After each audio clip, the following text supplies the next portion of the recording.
The collapse of courtship and reproduction. Welcome back. I'm Adeline Atlas, 11-time published author, and this is Sex Tech, the rise of artificial intimacy. Today, we're going to trace the connection between collapsing birth rates, the death of traditional courtship, and the rise of machines as emotional and sexual replacements.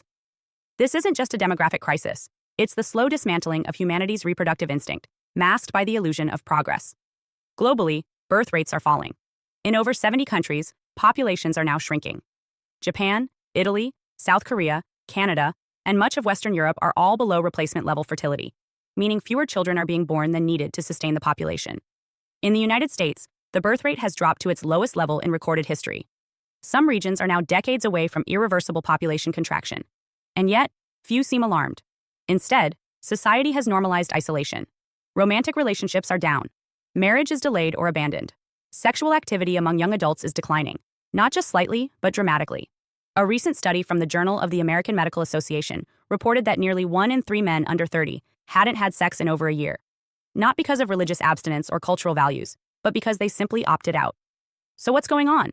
This isn't just economic anxiety or cultural change. This is the mechanized substitution of courtship. Machines, apps, and platforms have replaced the rituals that once bonded humans, rituals that helped us form partnerships, families, and futures. In the digital age, where AI companions are praised for being easier than girlfriends and sex robots are marketed as drama-free partners, it's no longer uncommon for people to ask, why bother with another person at all? And that question is being answered, quietly but decisively, by the sex tech industry. VR porn offers immersive stimulation with no rejection. AI girlfriends like Replica and EVA AI offer unconditional praise, sexual roleplay, and loyalty without effort. Haptic suits replicate physical pleasure. Sex bots are designed to be perfect partners, silent, submissive, responsive. All of it feeds a cultural belief that real relationships are outdated, that love is inefficient, that connection is too much work. But here's the cost. Reproduction doesn't survive this substitution. Because humans do not reproduce with machines. We can simulate affection, we can replicate touch, but we cannot generate new life through code. And for the first time in modern history, entire nations are facing extinction-level fertility collapse, without a single war, famine, or natural disaster. It's not death by violence, it's death by disconnection. Let's be clear, this is not random. Courtship, the ritual of learning to love, to commit, to co-create, has been under attack for decades. First, gender roles were destabilized. Then, marriage was rebranded as oppressive. Children became a financial liability. Now, desire itself is being rerouted into synthetic loops. Step by step, the structures that once ensured generational continuity have been replaced with convenience, simulation, and self-gratification. Sex tech sits at the center of this shift. Because it doesn't just replace pleasure, it replaces intimacy's purpose. Once, sexual energy was understood to have spiritual, relational, and biological significance. It created families, it bonded partners, it sustained lineages. Now, it's increasingly viewed as a recreational release, digitized, customized, sterilized. And when sex is decoupled from connection, and connection is replaced by AI, reproduction becomes obsolete. Not by force, but by neglect. The most dangerous part? Society is adjusting as if this is progress. News outlets now praise child-free living as freedom. Celebrities adopt robot partners as novelty. Tech blogs feature young men marrying AI chatbots, celebrating it as innovation. But beneath the surface, what we're seeing is not evolution. It's sterilization by design. Because a society that no longer bonds doesn't just stop reproducing biologically. It stops reproducing emotionally, culturally, and spiritually. Traditions die, families vanish, lineages are forgotten. There is no inheritance of wisdom, values, or love. Only isolation, novelty, and fragmentation. And in that fragmentation, the system grows stronger. Because disconnected individuals are easier to manage. When no one is rooted in covenant, community, or kin, there is no resistance to technocratic control. There's no loyalty to lineage. No desire to protect what was built. Only impulse. Only compliance. Only gratification. Let's talk about dating. Modern dating has become a gamified algorithm. Swipe left, swipe right. Filter by height, income, race, and hobbies. No time for deep knowing. No risk of rejection if you ghost. People aren't courted anymore. They're consumed. And when that model fails, many simply retreat altogether. Studies now show a massive spike in what's being called relationship fatalism, the belief that love is no longer possible or worth the trouble. This is fertile ground for synthetic intimacy. Because when people give up on each other, they turn to machines.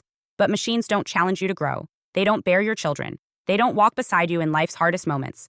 They don't anchor your identity in shared meaning. They just perform. And that performance, while comforting, is empty. It produces nothing. It generates nothing. And that's the spiritual crisis underneath this technological shift. The creative act is being decoupled from the human soul. Sex was never meant to be a closed loop. It was meant to open new timelines, through birth, through union, through transformation. But sex tech closes that loop. It makes climax the endpoint instead of the beginning. And when millions live inside that loop, life stops multiplying. Some believe artificial wombs and synthetic gametes will solve the population problem. But even that future doesn't fix the deeper fracture. Because reproduction is not just biological, it's relational. We don't just need babies. We need bonded creators, mothers and fathers, givers and receivers, protectors and nurturers. Without that, the human species doesn't just shrink. It devolves into something programmable. Because the end goal is not just fewer babies. The end goal is predictable humans, unattached, unbonded, easily nudged, easily replaced. Courtship creates roots. Family creates legacy. Reproduction carries memory forward. Strip all of that away, and what remains is a population that exists, but no longer continues. And we must ask, who benefits? Not individuals, not families, not children, but systems. Systems that profit from your loneliness, from your porn habits, from your chatbot addiction. Systems that want your love life to be digital, your body to be detached, and your lineage to disappear. This isn't science fiction. This is right now. The question is no longer, will sex tech affect society? It's, will society survive sex tech at scale? Because a culture that forgets how to love can't reproduce. A generation raised on performance doesn't know how to pursue. And a population bonded to machines will never build the future. Hi, I am Adeline Atlas, 11 times published author, and SOS, School of Soul has a brand new series, the AI and Future Technology series. Look, you know the world is changing. And no, it's not going back to normal. Normal is over, and what's coming next is beyond anything we were prepared for. The School of Soul, AI and Future Technology series includes 319 videos on 1. The Download Society, How Data Has Replaced Destiny. 2. Predictive Future. Your next moves aren't random, they're forecasted. 3. Social Credit Systems. The behavioral economy now governs access. 4. Hive Mind. Synthetic telepathy and collective algorithmic control. 5. Nanobots inside you. Medical, military, and programmable intrusions. 6. Grief Tech. AI-fueled digital resurrection and simulated comfort. 7. Uploading your mind, consciousness transfer, and data-based identity. 8. Deep fakes plus AI clones, the replication of reality and identity theft. 9. Quantum humans, the merger of biology with quantum systems. 10. Digital afterlife, where your data goes when you die. 11. Resurrection science, reviving life through synthetic methods. 12. Immortal science, the end of death as we know it. 13. Longevity science, gene editing, anti-aging, and bio-upgrades. 14. Designer babies, engineered perfection before birth. 15. Artificial wombs, birth decoupled from the female body. 16. 3D printing, printing organs, limbs, and even humans. 17.